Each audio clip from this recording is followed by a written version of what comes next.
Hyderabad మాదాపూర్లోని hero Raj Tarun ఇంటి వద్ద అతని మాజీ ప్రేయసి లావణ్య ఆందోళన చేశారు. రాజ్తో మాట్లాడడానికి వచ్చానని, తలుపు తీసే వరకు అక్కడి నుండి వెళ్లనని అన్నారు.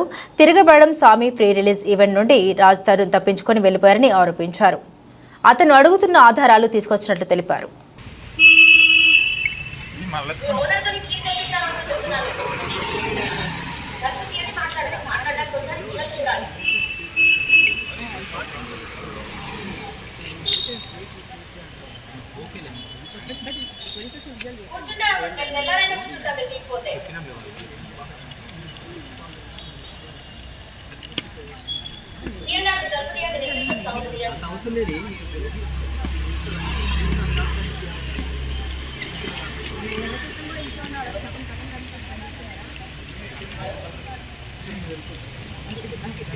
Okay, bye.